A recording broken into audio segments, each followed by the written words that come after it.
ഭക്തരായിട്ടുള്ള ആളുകൾ ഭഗവാനെ പ്രാർത്ഥിച്ച് ഭഗവാനെ ഒപ്പം നിൽക്കുന്ന ആളുകൾക്ക് ഇങ്ങനെ ദുഃഖമുണ്ടാവുമോ എന്ന് ചോദിച്ചു കഴിഞ്ഞാൽ ദുഃഖമുണ്ടാവും. പക്ഷെ അവർക്ക് അതിനുള്ള ഒരു അതായത് അതിന്റെ ആഴം കുറവായിരിക്കും. അപ്പം ഇപ്പൊ ഞാൻ പെട്ടെന്ന് പറയുമ്പോൾ ആർക്കും മനസ്സിലാവില്ല. അതായത് ഭക്തിയിൽ പുരോഗമിക്കുമ്പോൾ സംഭവിക്കുന്ന കാര്യമാണിത്.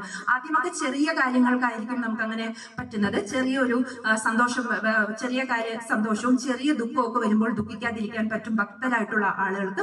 അതേസമയം അത് ഭക്തി പുരോഗമിക്കുന്ന സമയത്ത് വലിയൊരു ദുഃഖം വന്നാലും വലിയൊരു സന്തോഷം വന്നാലും നമുക്ക് സമചിത്തതയോടുകൂടി നിൽക്കാൻ പറ്റും. അങ്ങനെ ആരാണോ ഗുണങ്ങൾ തനിയെ വർത്തിക്കുന്നു എന്ന് കരുതി സമചിത്തതയോടുകൂടി ആരാണോ ഇരിക്കുന്നത്, അപ്പോൾ അവരെ നമുക്ക് ഗുണാതീതൻ എന്ന് പറയാമെന്ന് ഭഗവാൻ പറയുന്നു. കാരണം അവർ ഗുണങ്ങൾക്ക് അതീതമാണ്. അവർക്ക് സാത്വിക ഗുണവും വരുന്നില്ല. രജോ ഗുണം നമുക്കറിയാം, രജോ ഗുണത്തിന്റെ ഫലം ദുഃഖമാണ്.